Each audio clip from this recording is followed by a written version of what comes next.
Hallelujah. सरों को हम झुकाएंगे, प्रार्थना करेंगे। स्वर्ग के पिता, हम धन्यवाद देते हैं आज की शाम के समय के लिए प्रभु। ये गीत नहीं है खुदावन, लेकिन वास्तव में एक समर्पण है प्रभु, जो आप चाहते हैं परमेश्वर। वास्तव में खुदा, हम अपनी इच्छा को पूरी नहीं करना चाहते खुदावन, लेकिन तेरा कलाम कहता है आपने स्वयं इस जमीन पर जब आप थे प्रभु, आपने कहा पिता मेरी नहीं लेकिन तेरी इच्छा पूरी हो खुदावन, क्योंकि आपकी इच्छा हमारे लिए सर्वोपरि पिता वो बेहतर है खुदावन, जो कि हमसे हो सकती है प्रभु। मैं इस सभा को, अपने आप को, सारी बातों को आपके हाथों में समर्पित करता हूँ प्रभु। मैं विश्वास करता हूँ खुदावन, जिस परमेश्वर ने और पिछले दिनों से और अब तक हमारी अगुवाई की खुदावन, वही परमेश्वर आप इस समय भी हमारी अगुवाई करेगा पिता। मेरे प्रत्येक भाई और बहन को पिता जो यहाँ पर आए हैं खुदावन, उन्हें बड़ी आशीष दे पिता, और ये आज के वचन की तरह पिता उनके हृदय को फिर से उभारे परमेश्वर, और मसीह यीशु में स्थिर और मजबूत करके खड़ा करें खुदावन। सारी महिमा और आदर आपको देते प्रभु, प्रार्थना यीशु मसीह के नाम में मांगते हैं, आमीन। क्या कलीसिया आमीन कह सकती है? हालेलुया। जैसे कि हम खड़े परमेश्वर के वचन को पढ़ेंगे, आमीन। क्या हम तैयार हैं इसके लिए? इब्रानियों की पत्री उसका 9 अध्याय और उसकी 28 वचन से मैं आपके लिए पढ़ूंगा।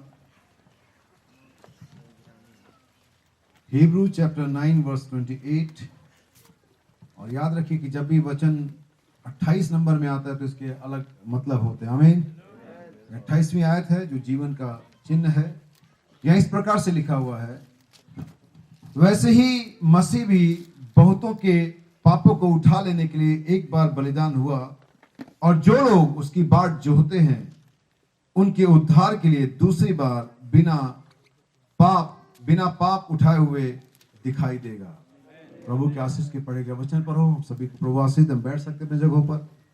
हम फिर से एक बार प्रभु यीशु मसीह की तालियां देंगे, महिमा की तालियां। Praise Lord. क्या आप हैं यहाँ पर? हालेलुया। क्योंकि आपका यहाँ होना बहुत जरूरी है, क्योंकि अगर आप यहाँ नहीं होंगे तो परमेश्वर भी यहाँ पर नहीं होगा, आमीन। क्योंकि परमेश्वर चाहता है ऐसे लोगों को जो उसके पास जब आते हैं उनके पास विश्वास होना चाहिए कि परमेश्वर है। हम थोड़ा स्लो आगे बढ़ेंगे क्योंकि कुछ सवाल जवाब भी है, बाद में से भाई रॉबिन्सन पूरे तरीके से देखेंगे, लेकिन एक सवाल मेरे पास आया था तो उसका मैं जवाब चाहता हूँ कि मैं आपको दे दूं, और उसके बाद संदेश में आगे जाएंगे। और मेरा तीसरी मीटिंग के मेरे पास कोई योजना नहीं थी कि मैं तीसरी मीटिंग करता, लेकिन भाइयों ने फिर से चाहा कि तीसरी मीटिंग में यहाँ पर लूँ। और हमारी रात को 10 बजे 10:30 बजे ट्रेन है गढ़वा से, और हमें कोई दिक्कत नहीं, अगर मुझे लेट हो जाता तो कोई दिक्कत नहीं है। लेकिन आप जब तक यहाँ पर हैं तो परमेश्वर के वचन पर ध्यान लगाइए, क्योंकि अगर आप ध्यान लगाने से चूक गए, उस मुख्य बात को चूक गए जिसके लिए इतना सारा खर्चा किया गया, हम लोगों ने अपने परिवारों को छोड़ा, समय को यहाँ पर आपके लिए खर्च किया, पैसा और तमाम चीजें, मेहनत और तमाम तरह की परेशानियां, तो इन सारी चीजों का कोई मतलब नहीं रहेगा अगर आप मुख्य बात से चूक गए। ये सारा अरेंजमेंट सिर्फ इस एक बात के लिए किया गया है कि आप परमेश्वर के वचन को जान सके। क्योंकि बाइबल कहती है, अगर यूहन्ना का सुसमाचार 17 अध्याय और 3 वचन पढ़ेंगे तो लिखा हुआ, और अनंत जीवन यह है कि हम परमेश्वर को जाने। अनंत जीवन क्या है? परमेश्वर को, जो एकमात्र जीवित और बुद्धिमान परमेश्वर, उसको जानना ही अनंत जीवन है। अब कितने लोग परमेश्वर को जानते हैं? बहुत सारे हाथ उठ गए हैं, लेकिन अभी थोड़ी देर के बाद ये हाथ ज्यादा नहीं उठेंगे, आमीन, हालेलुया। तो परमेश्वर को जानना ये अच्छा। यीशु के बारे में फरीसी कितना जानते थे? आपको मालूम है वो कितना जानते थे? मैं बताता हूँ। जानने के 2 तरीके होते हैं। उन्होंने कहा हम इसकी माता को जानते हैं, हम इसकी बहनों को जानते हैं, हम इसके गांव को जानते हैं, हम इसके बढ़ई की उस दुकान को जानते हैं, देखो मेरे घर की टेबल इसी के दुकान की है। वो यीशु के बारे में इतना ही जानते थे, और क्या हो गए? नाश हो गए। हमें आप मुझे सुन पा रहे हैं? क्योंकि पढ़ने में तो ऐसा लगता है कि परमेश्वर को जानना, और हम कहेंगे हमसे बेहतर कौन जानता है। हम सब जानते हैं यीशु मसीह का कौन सा गोत्र से आया था, और कौन से उससे आया था, और कौन से देश से आया था, और ये सब हम जानते हैं। अच्छा, अगर मैं पर पूछूं कितने लोग नरेंद्र मोदी को जानते हैं? हाथ उठा दो। अब ऐसे हाथ नीचे कर ले जैसे जानते ही नहीं। अच्छा, उसको कौन सा फल पसंद है? कौन लोग जानते हैं? तब क्या जानते हो? खाली उसको जानते हो? परमेश्वर को जानना और परमेश्वर के बारे में जानना अलग अलग बात। हम अभी तक परमेश्वर के बारे में जानते हैं, हम परमेश्वर को नहीं जानते। बहुत सारे लोग यहाँ पर परमेश्वर के बारे में जानते हैं, परमेश्वर को नहीं जानते। परमेश्वर के बारे में जानना और परमेश्वर को जानना 2 अलग बातें हैं। आमीन। आप मेरे बारे में जान सकते हैं कि मैं हल्द्वानी से हूं, मैं पास्टर हूं, मैं फलाना, लेकिन मैं एक्चुअली में मैं क्या हूं ये मेरी पत्नी जानती है और मैं जानता हूं, ऊपर परमेश्वर जानता है। आमीन। इसलिए आप परमेश्वर को नहीं जानते। बहुत सारे लोग परमेश्वर को नहीं जानते। हम नरेंद्र मोदी का नाम जानते हैं हमारे देश का प्रधानमंत्री, उसकी क्या पसंद है, वो खाने में क्या पसंद करता है, उसका रंग में कौन सा पसंद है, उसके नेचर का क्या हिसाब किताब आप नहीं जानते हैं। ऐसे परमेश्वर को बस जानते हो बाइबल में लिखा हुआ करके, लेकिन हम वास्तव में परमेश्वर को नहीं, हमारी मुलाकात उससे नहीं हुई है। हमसे कहीं ज्यादा बेहतर मूसा 39 सालों में परमेश्वर के बारे में जानता था जितना कि हम अभी भी जानते हैं। उसकी मां ने उसे बचपन से बताया था। वो परमेश्वर के बारे में उन सारे यहूदी गुलामों से कहीं अधिक जानता था जो ये दुआ कर रहे थे कि हमारे लिए एक मसीहा भेज दे। लेकिन जब एक 5 मिनट की मुलाकात जलती हुई झाड़ी में उसके साथ परमेश्वर की हो गई तो उसे कहीं अधिक जानता था जितना कि 80 साल में जान पाया था। हालेलुया। जितना कि 80 साल में परमेश्वर के बारे में जान पाया था, उससे कहीं अधिक कुछ 5 मिनट की मुलाकात में वो परमेश्वर को जान गया। हालेलुया। क्या वे सारे सामरी स्त्री और बहुत सारे लोग क्या परमेश्वर के बारे में नहीं जानते थे? क्या वो फरीसी नहीं जानते थे? लेकिन जब उनकी मुलाकात यीशु मसीह से हुई तो वे उससे कहीं अधिक जानते थे जितना कि अभी तक उन्होंने जाना था। मुझे बताओ मेरे भाई बहन, पौलुस एक महान शिक्षक कितना अधिक जानता था परमेश्वर के बारे में। वो फरीसियों का फरीसी, शास्त्रियों का शास्त्री, बेंजामिन के गोत्र का तमाम तरह के टाइटल के साथ जुड़े हुए उस समय के सबसे बढ़िया टीचर गैमलियल के कदमों में उसने परमेश्वर के बारे में, व्यवस्था के बारे में शिक्षा पाई। लेकिन जब परमेश्वर से एनकाउंटर हुआ तब ये एक सवाल करता, प्रभु तू कौन, जिसके बारे में इतना साल पढ़ाई किया? नहीं जान पाया। चलो एकदम सिंपल पे आ जाते हैं। इलेक्ट्रिसिटी है, विद्युत के बारे में कितने लोग जानते हैं? ये कितने मेगावाट का होता है, कितना पावर होता है, कितनी फ्रीक्वेंसी होती है, कितने लोग जानते हैं? कोई इलेक्ट्रिक का काम कितने लोग करते हैं? किसी ने कभी पढ़ा, झटका लगा कभी? वो था इलेक्ट्रिक। वो जो झटका लगता है ना, वो जानना होता है। अभी तक आपने किताबों में पढ़ा उसकी क्या होती है, वो क्या किस उस पर काम करता है, लेकिन जो झटका लगता है ना, वो होता है जानना। अभी तक आपने बाइबल में परमेश्वर के बारे में पढ़ा है, अभी तक आपने संदेशों में परमेश्वर के बारे में पढ़ा है, अभी तक आप उसके बारे में पढ़ रहे, हम उसके बारे में आपको बता रहे, लेकिन एक दिन जिस दिन आप परमेश्वर को जानेंगे, जिस दिन एनकाउंटर होगा, जिस दिन एक झटका लगेगा, उस दिन आप जानेंगे कि परमेश्वर कौन है। हालेलुया। हमें परमेश्वर को पढ़ के नहीं जानना है, हमें परमेश्वर को सुन के नहीं जानना है, हमें परमेश्वर से मिलना है, हमें फेस टू फेस होना है, हमें उस पावर को अनुभव करना है, तब होता है परमेश्वर को जानना। इसलिए आज इस संदेश में आपको परमेश्वर के बारे में नहीं बताएंगे, हम परमेश्वर को प्रेजेंट करेंगे आपके लिए। नबी कहता है यीशु ने संसार को कोई नियम कानून नहीं प्रेजेंट किया, यीशु ने संसार को कोई व्यवस्था नहीं प्रेजेंट करी, यीशु ने संसार को कोई नया तौर तरीका नहीं पेश किया, यीशु ने संसार को परमेश्वर को प्रेजेंट किया। उसने हमारी मुलाकात खुदा से कराई, वो हमारे लिए परमेश्वर लेकर के आया, और आज उसकी जगह में हम खड़े, यीशु की जगह में। आज हम संसार को यीशु के बारे में बताने के लिए नहीं है, हम यीशु के चरित्र के बारे में बताने के लिए नहीं है। आज दुल्हन यहाँ पर इस बात के लिए कि वो संसार को यीशु मसीह प्रेजेंट करे, यीशु मसीह को जीवित करके ले। यही हमारा मूल मकसद और हमारा फाइनल डेस्टिनेशन है, हमारा ये कार्य है जिसको हमें करना ही है। कितने लोग तैयार है करने के लिए? तो परमेश्वर को जानना ही इस प्रकार से, पढ़ के नहीं, सुन के नहीं, झटका महसूस होना चाहिए। हमें झटका जब महसूस होगा तो वो बेहतर जानकारी देगा जितना कि किताबों में आपने ये ईश्वर के साथ मुलाकात, इससे बेहतर जानकारी देगा जितना कि हम यहाँ प्रचार कर रहे हैं। आमीन, हालेलुया। तो यहाँ पर एक सवाल आया था कि क्या हमें चुनाव में वोट डालना चाहिए या नहीं। कितने लोग कभी सवाल को इस प्रकार का सवाल सुने, उनसे भी कहा गया है, बताया गया है कि हमें वोट डालना चाहिए या नहीं। बाइबल के अनुसार, नबी के अनुसार ही हम आपको जवाब देंगे, क्योंकि हमारे पास कोई अपना अनुसार नहीं है। हम कुछ अपनी तरफ से आपको नहीं बताना चाहते कि हम क्या सोचते हैं। परमेश्वर का वचन इस तरह से कभी कोई नहीं प्रचार कर सकता कि वो क्या सोचता है। परमेश्वर का वचन इस प्रकार से प्रचार किया जाना है कि परमेश्वर क्या कहता है, स्वयं परमेश्वर क्या कहता है। हमारे पास परमेश्वर के वचन के बारे में उतना ही विचार है जितना कि लिखा हुआ है, उससे कम और उससे ज्यादा कुछ नहीं है। इसलिए हम आपके सामने ऐसी कोई बात नहीं रखेंगे जो हम सोचते हैं, हमारा विचार वो हमारे लिए, लेकिन आपके सामने वही बातों को रखेंगे जो बाइबल साफ साफ कहती है। हमारे पास हर एक सवाल का एक साफ जवाब होना चाहिए। बाइबल हाँ और ना दोनों में बात नहीं करती है। बाइबल हाँ में बात करती है या ना में बात करती है। बाइबल कहती है यस और नो, वो दोनों तरफ बाइबल कभी नहीं चलती। इसलिए हमें इसके बारे में एक साफ हमारे पास विचार और निर्णय होना चाहिए। कितने लोग जानना चाहते हैं?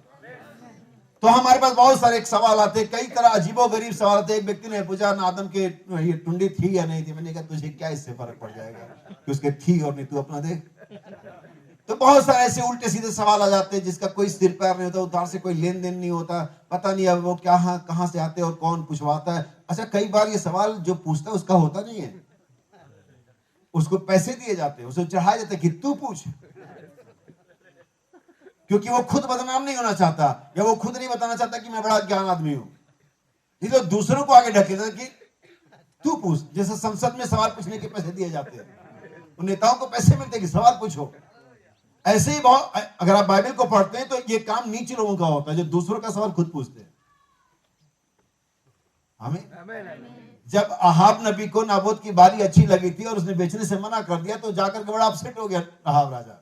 तो इज़ाबेल आती है, डार्लिंग क्या हुआ? मैंने कहा यार मैंने नाबोत एक व्यक्ति से इतनी अच्छा उसका बारी था, उसका गार्डन बगीचा इतना बढ़िया था, मैंने कहा पैसा भी दे दूंगा लेकिन उसने मना कर दिया बेचने से। मैंने कहा कोई बात नहीं, आप डिनर करें, मैं देखती हूँ क्या कर सकती हूँ। उसने दो नीच लोगों को खरीदा, उनको घूस दिया और उन्हें जाकर के नाबोत के खिलाफ झूठी गवाही दी, इस निंदा के नाम में उसे फंसा करके मरवा दिया। हमें ये उनकी प्रॉब्लम नहीं थी, ये अहाब की समस्या थी, लेकिन इसके लिए उसने किसी और का इस्तेमाल किया। आप किसी के लिए इस्तेमाल ना हो, आप सिर्फ परमेश्वर के लिए इस्तेमाल। कोई आपका मिस यूज ना करे, कोई आपको गलत तरीके से इस्तेमाल ना करे। पता चला कि वो तो वहां रह गया और आप वो भी उधर रह गया और आप फंस गए बीच में। हमें ऐसा कभी ना करें। अगर ये आपका सवाल है, अगर आप कंफ्यूजन है तो आपको सही जवाब मिल जाएगा, लेकिन अगर आपने किसी के वजह से सवाल पूछा है तो आपको ये सही जवाब कभी नहीं मिल पाएगा। कितने लोग सुनना चाहते हैं? इसलिए मैं अपनी तरफ से कुछ नहीं कहूंगा, वही कहूंगा जो नबी ने हमें पहले से बताया हुआ है। मैं चाहता हूं कि भाई अविनाश इंग्लिश वाले इस कोट को पढ़ेंगे फिर। हाँ ठीक है, ओके। सुनिए, नबी का एक संदेश है, अंधा बर्तुलमई, और संदेश भी क्या गजब का नाम के साथ है, अंधा बर्तुलमई। आमीन। और ये ऐसे सवाल पूछने वाले भी ठीक है, जो भी है, हाँ ठीक है, सुनेंगे हम। Have you all been reading the paper about this rally that's going on out here in California? क्या आपने उसके बारे में पढ़ा है जो रैली निकलने वाली है कैलिफोर्निया में? पेपर में आपने पढ़ा है how those men are taking about throwing up from one party to another. वो एक दूसरे को एक दूसरी पार्टी में लेके जा रहे हैं। But of course to me, लेकिन पक्की बात है मेरे लिए, I cast one vote, और मैंने ये वोट दिया है, that was on Jesus Christ for my savior, और ये मेरा यीशु मसीह के लिए था जो मेरा उद्धार करता है। I am going to win, मैं जीतने वाला हूँ। That's right, that's all right. I voted for the Lord Jesus to be my savior and that's all. अब एक चीज यहाँ पर मैं बीच में रुक करके आपके लिए कंफर्म करना चाहता हूँ कि हम इतने ज्यादा धार्मिक ना बने कि आत्मिक और सहायक चीजों को मिला दें, और यही यहाँ पर किया जाता है इस कोड के आधार पर। लोग कहते हैं हमने अपना वोट यीशु मसीह को दिया है, बहुत ज्यादा आत्मिक हो जाते हैं, लेकिन हम आपसे चुनाव की बात कर रहे थे जो विधानसभा की हो रही है, हम आपसे उसकी बात नहीं कर रहे थे, लेकिन इस हवाले से लोग ऐसे गड़बड़ाएंगे आपको। अच्छा, अगर वोट यीशु को दिया तो फिर ये क्यों कहते I love chicken, I love Jesus क्यों नहीं कहते? फिर ये किसी भी चीज के लिए कि मैं इसे बहुत पसंद करता हूं, या अपनी पत्नी को, या अपने बच्चों को, या इस खाने को, या इस साड़ी को, या इस देश को, या इस गाड़ी को, वो तो गड़बड़ हो गया फिर। क्योंकि आपका एक ही प्यार होना चाहिए, आप दो लोगों से प्यार नहीं कर सकते। क्या आप यीशु मसीह से भी करें और क्या मैं इस गाड़ी मुझे बहुत पसंद है, I like Jesus, only Jesus, तो फिर दूसरी चीजों के लिए आप ये बात नहीं कह सकते। तो मैं ये नहीं चाहता कि आप दोनों चीजों को मिला दें। जब यहाँ वोट की बात चल रही है तो यहाँ पर यीशु मसीह को वोट देने के बारे में और शैतान को वोट देने के बारे में बात नहीं चल रही है। वो एक वोट हमारा उसको ऑलरेडी पड़ चुका है। अगर उसके अगेंस्ट कभी हमें वोट देने के लिए ऑफर किया गया तब हमारा वोट सिर्फ यीशु को ही है। लेकिन जब यहाँ पर बात एक इलेक्शन, एक पॉलिटिशियंस की बात हो रही तो इससे कोई लेन देन नहीं है। क्या आप समझ रहे हैं? क्या यीशु ने नहीं कहा जो कैसर का उसे कैसर को दो? उसने इस बात को मिक्स किया कभी? लेकिन जब कैसर और परमेश्वर के बीच में आ जाए तो कैसर को साइड करेंगे हम। फिर हमारे लिए कैसर सेकेंडरी है और शायद नथिंग है, तब परमेश्वर पहले है। लेकिन जब तक वो हमारे उसके बीच में नहीं आ रहा है, और इट्स ओके। अगर आपने बाइबल पढ़ा हो तो डैनियल नबी राजा के सामने जब भी आता तो क्या कहता है, हे राजा तू युगानुयुग जीवित रहे, चिरंजीवी रहे। ऐसा कैसे कर सकता है कि यहूदी व्यक्ति करने जाती राजा के लिए, लेकिन वो करता था। हमें बहुत ज्यादा आत्मिक ना बने कि दोनों चीजों को मिला दे। नहीं नहीं जी, मैंने तो यीशु को वोट दिया है। ये भी कोई बताने की बात है कि तुम बता रहे हो। भाई बहनों में एक दूसरा एंगल बता रहे हैं आपको। नबी ने कई ऐसी चीजें बताई, जैसे यीशु को जब सवाल पूछा गया किस व्यक्ति ने किस इंटेंशन से पूछा, तो यीशु ने अलग अलग जवाब दिया। क्या जानते इस बात को? भाई बहनम के साथ भी ऐसा हुआ कि दो लोगों ने अलग अलग भावना से सवाल एक ही पूछा, लेकिन भाई बहनम ने दोनों को अलग अलग जवाब दिया। जब उस छोटी बच्ची ने पूछा कि कैसे योना वेल की मुंह में इस छोटे से इस मछली के पेट में गया, भाई बहनों ने बताया कि उस परमेश्वर ने एक विशेष मछली बनाई थी, विशेष रचना करी थी। लेकिन जब एक सयाने वयस्क आदमी ने चालाकी से सवाल पूछा कि भाई बहनम योना मछली के पेट में कैसे गई, तो फुटबॉल भी नहीं जा सकता। तो भाई बहनम कहते हैं कि जब कभी वो मुझे स्वर्ग में मिलेगा मैं उसको पूछूंगा कि तू मछली के पेट में कैसे गया, और अगर तुझे नरक में मिल जाए तो तू पूछ लेना, क्योंकि ये सर्व तू जा नहीं रहा है और वो भी नरक में है नहीं, तो कंफ्यूजन में ही मरेगा। आमीन। यीशु ने फिलिप्पुस ने कहा, हे प्रभु तू कहां रहते? यीशु ने कहा, जब तू मेरे पीछे आएगा देख लेगा। और फरीसी और शास्त्री ने पूछा तो कहता, लोमड़ियों के भट्ट होती है और पक्षियों के घोंसले होते हैं, मनुष्य के पुत्र के सर धरने की जगह। तो इन चीजों को समझो कि आपका इंटेंशन क्या है। एक व्यक्ति आपको सिर्फ फंसा दे रहा है। आप कभी भी जब ऐसे लोग आपको सवाल बोले या ऐसी चीजों का आपके सर पे बोझ बनाए, उस पास्टर को, उस प्रचारक को उल्टा सवाल करो कि तुम्हारा क्या चल रहा है, तुम्हारे पास वोटर आईडी है और नहीं, मुझे बताओ। ऐसा पास्टर प्रचारक जो आपसे कहता वोट नहीं देना चाहिए, उसको पूछो तुम्हारे पास वोटर आईडी है या नहीं, हाँ या नाम बताओ मुझे। और अगर तो वोटर आईडी जेब में रखी हुई, आधार कार्ड रखा हुआ है, कहते भाई पहले खुद कर ले फिर हमें सिखा लेना। समझ में आ रही बात? ये वो बोझ फरीसियों की तरह तुम्हारे सर पे ला देते जिससे खुद उंगली नहीं लगाते। हम ऐसे नहीं होना चाहते। हम बताना चाहते कि मामला है क्या। यहां पर स्पिरिचुअल मामला अलग है, फिजिकल मामला अलग है। सुनिए बात। I voted for the Lord Jesus to be my savior and that's all. मैंने यीशु मसीह के लिए वोट डाला है और वही मेरा उद्धार करता है, बस। समझे? अब किसी ने आपको इतना ही कोट पढ़ाया होगा कि नबी ने यीशु मसीह को वोट दिया है। किसी ने इतना ही कोट पढ़ाया होगा, लेकिन मैं थोड़ा और आगे पढ़ाऊंगा। नबी ने आखिर फिर हुआ क्या था आगे, और सुनिए। Now I believe in voting. और नबी क्या कह रहे हैं यहाँ पर? मैं वोट डालने में विश्वास करता हूं। ये मैं नहीं कह रहा हूं, नबी कह रहा है। जिन्होंने भी आपको बताया कि ऐसा नहीं है, उनको पूछना फिर ये क्या है। आमीन। कि वोट नहीं देना चाहिए। मैं फिर बता रहा हूं कि परमेश्वर के और आपके बीच में जब ये चीज आए, फिर आप इसको छोड़ देना, स्किप कर देना, मत डालना। लेकिन जब तक ऐसा नहीं है, तब तक हम उसे पैटर्न पे चलेंगे जो संसार में जैसे हमारे शरीर हाकिम है, बाइबल कहती है उनके अधीन रहो। आमीन। सुनिए आगे। I believe you should do it. और मैं विश्वास करता हूं आपको भी ये डालना चाहिए। क्या समझे आपने? नबी कहता मैं वोट डालने में विश्वास करता हूं, मैं चाहता हूं, मुझे लगता है आपको भी ये करना चाहिए। मैं विश्वास करता हूं आपको भी करना चाहिए। आपको भी करना चाहिए। किसने सिखा दिया कि नहीं डालना चाहिए? हमें सुनिए। But this pulpit's no place to talk about that. हाँ, और फिर मैं भी वही से सोचता हूँ कि इस वेदी से इस तरह की बात करने का कोई जरूरत या आवश्यकता नहीं है। You talk about what then wherever you want to.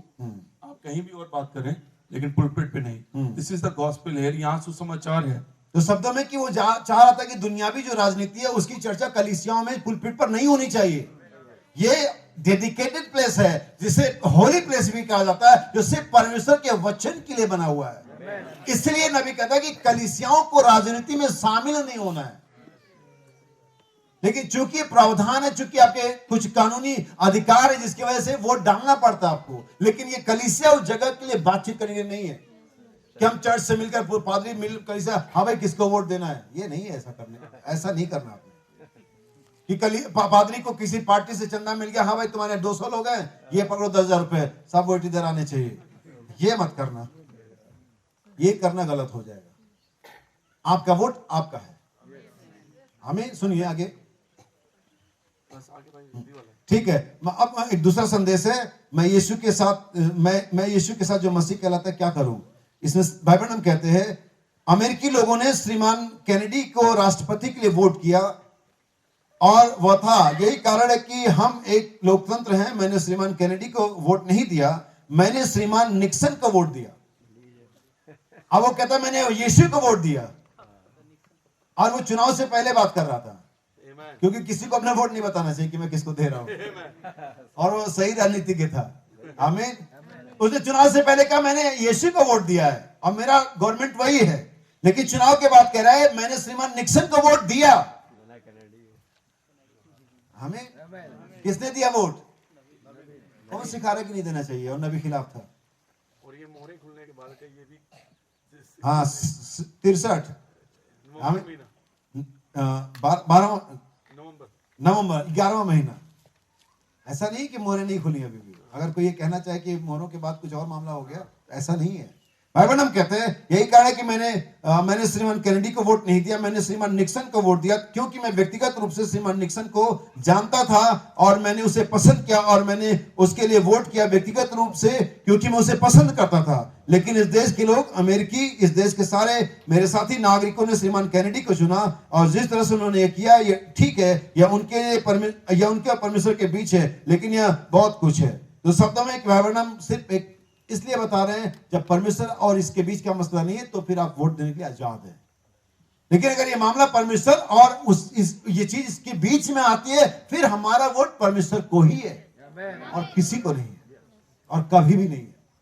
हमें इन चीजों को अपने दिमाग में रखिए, और इस तरह के किसी भी कोई भी अगर प्रचारक पास्टर कर ये बातें सिखाता है तो उसको पहले खुद पूछिए कि आपके साथ क्या मसला है। आप हमसे पूछ सकते हैं, अगर हम आपको कुछ ऐसी चीज सिखाते हैं कि ऐसा नहीं करो ऐसा करो, आप हमसे पूछ सकते हैं, हम आपको अधिकार देते हैं पूछने के लिए। क्या आप हमसे पूछिए, हम आपको जवाब देंगे। लेकिन यह नहीं कि हम लोगों को किसी हुकूमत के दायरे में लेकर के उन्हें बांधे और उन्हें मनुष्य के शिक्षा के नीचे रखे। हम चाहते कि मनुष्य आजाद हो। बाइबल कहती है जहां कहीं प्रभु का आत्मा है वहां पर आजादी है, लेकिन जहां कहीं मनुष्य की आत्मा आती है, जहां कहीं तंत्र की आत्मा आती है, जहां कहीं लोग हुकूमत करना चाहते हैं, वहां पर लोग मनुष्य के पीछे बंद करके रह जाते हैं। इसलिए बाइबल कहती है जहां कहीं प्रभु का आत्मा वहां क्या है? आजादी है। कितने लोग आजादी चाहते हैं? यीशु को तुम सत्य को जानोगे, सत्य तुम्हें ये जानना ही है। परमेश्वर तुम पर ये रिवील करेगा ही करेगा, क्योंकि तुम्हें आजाद होना है। और आज इस शाम को परमेश्वर का वचन आपको आजाद करेगा। किस चीज से? आपकी शिक्षाओं से, आपके विचारों से, आपके गलत अनुवादों से, आपकी गलत आदतों से, वो जो कुछ शैतान की बंधुआई है, परमेश्वर का वचन क्या करेगा? आजाद करेगा। नबी कहता वचन का प्रचार दुष्टात्माओं को निकालता है। जब वचन का प्रचार होता है दुष्टात्मा निकल जाती हैं, चाहे बीमारी की दुष्टात्मा, चाहे विश्वास की दुष्टात्मा, चाहे वो चुप रहने की दुष्टात्मा, चाहे आमीन ना बोलने वाली दुष्टात्मा, वो सारी दुष्टात्माएं वचन के प्रचार के द्वारा भगा दी जाती है, क्योंकि वचन का प्रचार सबसे महान कार्य है जो पृथ्वी पर कभी किया जाता है। जब वचन प्रचार जाता है सारा स्वर्ग भी अटेंशन के मुद्रा में आ जाता है। जब वचन प्रचार जाता है शैतान भी थोड़ी देर के लिए सोचता है मेरे साथ कुछ तो गड़बड़ होने वाला है, क्योंकि वचन आ रहा है। हालेलुया। और जब वचन को स्वीकार करते हैं आप शैतान पर एक और प्रहार करते हैं। क्या प्रहार करने तैयार हैं? मेरा संदेश है यीशु मसीह दोबारा उनके लिए आ रहा है जो उसके आने के लिए देख रहे हैं। आमीन। यही इब्रानियों 9:28 में लिखा हुआ भी है। यीशु मसीह किसके लिए आ रहा है? उनके लिए आ रहा है जो उसके आने के लिए देख रहे हैं। आमीन। unto them that looking for him। यीशु उनके लिए आ रहा है जो उसके आने के लिए देख रहे हैं। क्या आप उसके आने के लिए देख रहे हैं? आमीन। कितने लोग देख रहे हैं? अच्छा, कितने लोग मुझे देख रहे हैं? ठीक है, ये ऐसा देखना नहीं इसलिए बता रहा हूं। ये देखना इस प्रकार का देखना नहीं है। ये देखना एक सीन देखना नहीं है, ये एक देखना एक पिक्चर देखना नहीं है, ये देखना कोई दूर से आ रहा ऐसा करके एक विजुअल देखना नहीं है, ये एक विजन है, ये एक डेस्टिनेशन है, एक भविष्य की योजना है। जैसे हम अपने बच्चों की शादी के लिए देख रहे होते हैं, और हो सकता है कि बच्चा 2 साल का हो, लेकिन फिर भी आप उसके लिए कुछ धन को संचय करते हैं, जमा करते हैं। किसके लिए देख रहे हैं? उसकी शादी के लिए देख रहे हैं। अब देखने के बारे में एक चीज बताता हूं आपको। जब एक अभी ठीक मौसम चल रहा है, गेहूं की बुआई का मौसम अभी ठीक चल रहा है, अभी आप जाइए और खेत में पूरा हल चला दिएगा, उनको उस पर ऐसे उसको पूरा सरफेस उसका चिकना कर दिया गया और बीज को बो दिया गया है। अब एक किसान जिसने बीज को बोया है, वो उस खेत के किनारे खड़े होकर उस जमीन को देखता है जहां पर वो बीज को बो के आया है। अगर आप उसके साथ खड़े हो, आप कहें ये क्या देख रहा है, तो आपके लिए वहां कुछ भी नहीं देखने के लिए। हमें आप उस किसान के आंखों में नहीं घुस सकते, ना उसके मनों में जा सकते, लेकिन वो बहुत कुछ देख रहा है। लेकिन अगर आप उसके साथ खड़े हो, आप उससे बड़े हो, उससे ज्यादा जमीन हो या जो कुछ भी आपके पास है, और आपको वो नहीं दिख पाएगा जो वो किसान देख रहा है। हमें आप जानते हैं आप क्या देखेंगे? आप देखेंगे मैदान है जो बिल्कुल साफ है, जिस पर वो रोलर चला दिया गया है, आपको कुछ नहीं दिख रहा है वहां। लेकिन आप जानते हो किसान वहां पर क्या देख रहा है? वो दहेज में आने वाले सामानों को देख रहा है। वो किसान उस खेत को देख रहा है, तो वो ये देख रहा है कि मेरे बच्चे की स्कूल की अगली फीस जाएगी। जब वो किसान उस खेत को देख रहा है जहां पर कुछ दिख नहीं रहा है, तो वो देख रहा है कि अगले 6 महीनों के लिए हमारा परिवार आराम से बैठ के खा सकता है। क्योंकि वो क्या देख रहा है? वो वास्तव में उस दर्शन को देख रहा है, उस फुलफिलमेंट को देख रहा है, जो थोड़े समय के बाद इस प्रक्रिया के द्वारा होने वाली है, जो उसने अभी किया है। हालेलुया। अब यीशु के आने के लिए देख तो सभी रहे हैं, संस्थाएं भी देख रही हैं, कैथोलिक्स भी देख रहे हैं, और सभी देख रहे हैं, लेकिन उनको दिख नहीं रहा है। लेकिन यहाँ पर एक दुल्हन है जो उसको देख रही है, अपने भविष्य के घर को देख रही है, अपनी नई देह को देख रही है, अपने नए जीवन को देख रही है, उस स्वर्ग के आनंद को देख रही है। क्योंकि जो अभी कर रही है वो जानती है इसका नतीजा यही होने वाला है। हालेलुया। हमारे एक भाई प्रचारक भाई रेमंड थॉमसन हुआ करते, उन्होंने एक बार एक बीज को लिया और उनका देखो क्या आपको क्या दिख रहा है? छोटा सा मैंगो सीड अगर काम का बीज में क्या दिख रहा है? आगे तो छोटा सा बीज है, गुठली है, कुछ नहीं है, हम फेंक देते हैं। आप जो फेंक देते हैं, अगर आपने गुठली फेंका, मैं कह सकता हूं कि आपने 1 टन लकड़ी फेंक दी। बहुत बड़ा बात है। मैं आप अगर एक गुठली फेंकते हैं, मैं कह सकता हूं आपने कई सोफे कई मेज फेंक दिए। अगर आप एक गुठली फेंकते, मैं कह सकता हूं आपने 1 ट्रक आम फेंक दिया। एक गुठली फेंका, उसमें 1 ट्रक आम फेंक दिया। जी हाँ श्रीमान। अगर उस गुठली को सही जमीन मिल जाती थी, अगर उसके समय मिल जाता था, तो एक बड़ा वृक्ष होता है, और वो 1 ट्रक आम उस वृक्ष में, उस गुठली में से, उस पेड़ में से आ जाते हैं। इसलिए याद रखिए कि आपका देखना और परमेश्वर का देखने में बड़ा फर्क है। नबी कहता है जब लोगों ने सारा को देखा, उनको बांझ दिखी, उनको वो बांझ के रूप में, लेकिन जब परमेश्वर देखा, ये रास्तों की मां है, ये राजकुमारी है, ये अब सारे नहीं, अब ये सारा है। लोगों ने जब देखा, जब इवन साउल ने देखा, अरे छोटा सा लड़का दाऊद आ गया इधर, ये मजाक करने आया, ये लड़ाई देखने आया। बच्चे, परमेश्वर के बच्चे लड़ाई देखने नहीं आते। परमेश्वर के बच्चे लड़ाई देखने नहीं आते, लड़ाई लड़ने आते हैं। तुमको लगता है वो छोटा सा बालक है, परमेश्वर ने उसमें राजा को देखा, द किंग। उसने देखा ये राजा है इजराइल का, ये मेरे मन के अनुसार यही एक वो है जो गोलियत को धराशायी कर सकता है। और ये साउल टोप को पहने हुए, झिलम को लगाए हुए, जूते को बड़े बड़े पहने हुए, तलवार को चमकाते, कुछ नहीं कर पाएगा। देखना इस प्रकार से नहीं जैसे कि हम देखते हैं। हमें ये वो देखना नहीं जो हम देखते हैं, परमेश्वर के वचन के चश्मे से हमें देखना पड़ता है। जब परमेश्वर के वचन के चश्मे से देखते हैं तो आपको वो दिखाई देता है जो परमेश्वर। भाई सुबह बता रहे थे गेहजी के बारे में, और गेहजी कहता हम घिर गए हैं क्योंकि अपनी नेचुरल आंखों का इस्तेमाल कर रहा है वो। लेकिन नबी कहता है जब तक इन आंखों पर अनॉइंटिंग नहीं आती है, जब तक इन आंखों पर अभिषेक, इससे प्रकाशित वक्त 3 अध्याय 14वें वचन में लौदीकिया कलीसिया काल को एक सम्मति यह भी दी गई कि मुझसे सुरमा ले ले, क्योंकि तुझे ज्यादा दिख नहीं रहा है। तुझे नरेंद्र मोदी दिख रहा है, उसके बाद की गवर्नमेंट दिख ही नहीं रही है तुझे। हमें तुझे 5 साल वाली सत्ता तो दिख रही, लेकिन 1000 साल वाली सत्ता नहीं दिख रही है। आमीन। लोग 5 साल वाली सत्ता में परेशान है और मैं 1000 साल वाली का इंतजाम कर रहा हूं। हालेलुया। सब भाभी कहते हैं मैं तुझे संबंधित है कि क्या ले ले, सुरमा ले ले कि तू देख नहीं पाए। क्या देख नहीं पाए? क्या नहीं दिख रहा है आज? आमीन। क्या नहीं दिख रहा है आज? परमेश्वर की प्रतिज्ञा आज लोगों को नहीं दिख रही है।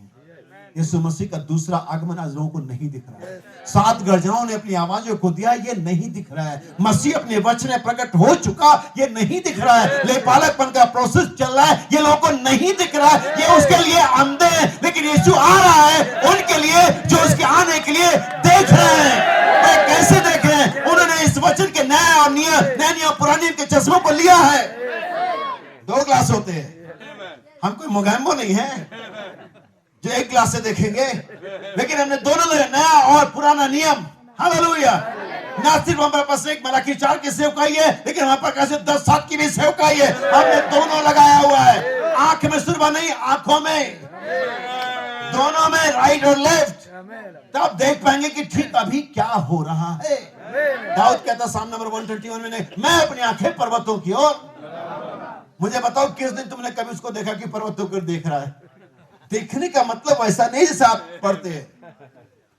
ये मतलब होता है फोकस्ड होना, किसी चीज के बारे में निरंतर चिंतन और मनन करना, किसी चीज के बारे में निरंतर जागरूक रहना। हमें इब्रानियों 12 अध्याय पहला वचन कहता है, और उद्धार के कर्ता और उसके पूरा करने वाले यीशु की ओर देखो मत, देखते रहो। कंटिन्यू। सुबह देखते रहो, दोपहर में देखते रहो, शाम को देखते रहो, रात को सोने के बाद भी देख सकते हो। क्योंकि कुछ चीजें सोने के बाद नहीं दिखती, लेकिन हमारे परमेश्वर का वचन इस प्रकार का है, हम सोते हुए भी उसे देख सकते हैं। आमीन। क्योंकि हमारे अंदर चले गया है वो। सो बाइबल कहती है उसकी ओर देखते रहो। आगे जिन्होंने उसकी ओर देखा उनका मुंह कभी लज्जित। आमीन। जिन्होंने तलवारों की ओर देखा, जिन्होंने साम्राज्य की ओर देखा, जिन्होंने और ताकतों की ओर देखा, वे हार गए। साउल ने अपने तलवार की ओर देखा, झिलम की ओर देखा, टोप की ओर देखा, हार गया। लेकिन जब दाऊद आता है, उसने तो अपने गुलेल की ओर भी नहीं देखा, ले दे करके वही एकमात्र उसके पास था। उसका भरोसा नहीं था उस पर, लेकिन चूंकि उसके पास वही था। तो परमेश्वर आपसे कभी अपेक्षा नहीं करता कि आप उसके पास आए तो आपको बेहतर हथियार दे। गिदोन से कहता है इसी शक्ति के साथ चला जाए। परमेश्वर थोड़ा भी चेंज नहीं मांगता। वो आपकी एबिलिटी पर आपके साथ काम नहीं कराता। हमारे भाई वर्णम नबी ने बताया, जब उकाब में अपने बच्चे को उड़ाना सिखाती है ना, वो घोंसले को पहली बार तो तोड़ देती है, ताकि तुम अगर जाना भी चाहो ना तो तुम जा नहीं सकते उसमें। परमेश्वर पहला काम तुम इतना कठोर संदेश देता है और तुम्हें इतना कठोर बता देता है कि तुम सबको बुरा बोल देते हो। मैसेज में आते ही, मम्मी तुम बुरी हो, तुम्हारा धर्म बुरा, संस्था बुरी है, अब जाओगे कैसे? इतना तो तुमने पहले बक दिया उसको। अगर जाओगे तो कहेंगे ले आ गया वापस, तो तुड़वा देता, तुमसे ही तुड़वा देता है। हम जा ही नहीं सकते, तो तुड़वा देता है, फिर तो उस आसमान का ऊंचाइयों में ले जाता है। और वो बेचारा पहली बार इतनी ऊंचाई पर बच्चा क्या होता है, चोंच से उसके पंखों को पकड़ लेता, लेकिन जैसे झटका वटका दे के उकाब में उसे, अब जानते हो गिरा देती तो अपेक्षा करती उड़ लेगा, जैसे तैसे उड़ेगा ही उड़ेगा। वो जानती नहीं उड़ पाएगा, क्योंकि उसको उस बच्चे के पंखों पर भरोसा नहीं है। वो जानती है गिरेगा, वो जानती है उड़ नहीं पाएगा पहली बार में, और वो जानती है कि गिरेगा, लेकिन उसको अपने पे भरोसा है, उसको अपने वचन पर भरोसा है, उसको अपनी प्रतिज्ञा पर भरोसा है। और वो जैसे ही करने वाला था, एक लंबी डाइव लेकर के नीचे आती है और उसे फिर से लेकर के जाती है।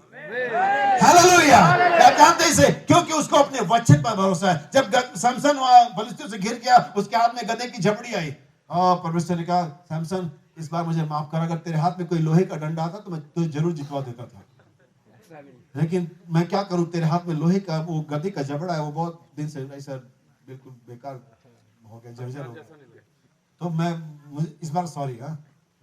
मुझसे कहा नहीं, गधे का जबड़ा है, मैं उससे काम कर दूंगा, मुझे इससे कोई मतलब नहीं है।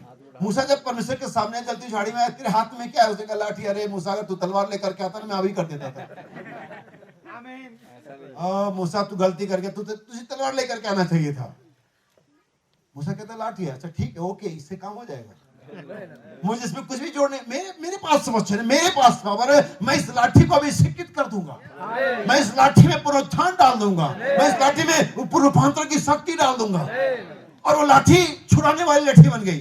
अब इस लाठी का एक जिक्र मैं बताता हूँ। उस लाठी ने एक दिन नील नदी के अंदर में डाला मूसा ने, और नील नदी का पानी लहू बन गया और सारा मिस्र क्या हो गया, प्यासा हो गया। हालेलुया। सारा मिस्र प्यासा रहा काफी समय तक। और एक दिन वही लाठी मिस्र के निकलने के बाद जंगल के मार्ग में एक दिन इजराइल प्यासा था। और वही लाठी चट्टान पर टकराई जाती है, और वही लाठी जो एक दिन मिस्र को प्यासा कर रही थी, वही लाठी इजराइल के लोगों को पानी पिला रही थी। आमीन। यही वचन जो तुम्हें जीवन दे रहा है, जो तुम्हें आनंद दे रहा है, यही वचन संसार को एक दिन न्याय में नष्ट कर देगा। हालेलुया। क्योंकि इस पावर है इसके अंदर में रूपांतर की। नबी कहता लाठी जब मूसा ने डाला सांप बन गया, फिर उन्होंने ताली बजाई, पर्दे के पीछे से तो जादूगर निकले। आमीन। मूसा ये छोटा ट्रिक हमको मालूम है, और ज़ेमरे जरा दिखाओ इसको, हमारी टेक्निक के बारे में बताओ इसको। ये छोटी सी ट्रिक से 20 लाख लोगों को छुड़ाने आया है, और उन्होंने लाठी को अपने डाला, और वो भी क्या बन गई। मूसा तो खड़ा था, हारून पीछे हो गया। मूसा फंसवाएगा, पता नहीं किससे मिलकर आएगा, तो लाठी का सांप बनाते हैं, ये भी बनाते हैं। अभी कहते हैं हम हटने वाले नहीं कि नाश हो। मूसा एक कदम में पीछे नहीं गया, लेकिन मूसा खड़ा रहा। वो जानता जिस परमेश्वर ने भेजा वो मेरा मुलाकात कोई झूठ नहीं था, वो मेरा मुलाकात कोई संवेदना नहीं थी, वो मेरा मुलाकात कोई इमोशन नहीं था। रियलिटी में मैंने खुदा को फेस टू फेस देखा, मैं जानता हूं वो यहाँ है। हेलो। वो खड़ा रहा। आमीन। और थोड़ी ही देर में सीन बदल गया। मूसा के सांपों ने उनके सांपों को खा लिया। अब जानते हैं वे लाठी डाल के सांप बना सकते थे, लेकिन वो सांप को फिर लाठी नहीं बना सकते थे। वे सांप को फिर लाठी नहीं बना, लेकिन मूसा ऐसा कर सकता था। वो लाठी का सांप बना सकता है, वो सांप का फिर लाठी बना सकता है। यीशु का मनुष्य के पुत्र को प्राण देने का अधिकार है, और उसे वापस ले लेने का अधिकार है। अगर परमेश्वर तुम्हें यह जीवन दे सकता है जिसमें तुम्हें जीवन बनाता है, परमेश्वर तुम्हें आत्मिक जीवन में भी जीवंत बना सकता है। उसके पास ये अधिकार है।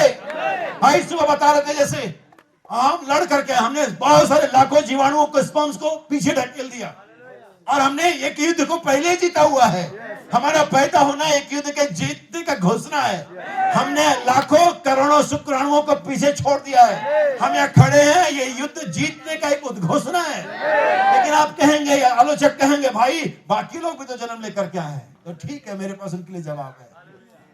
We are more than conqueror.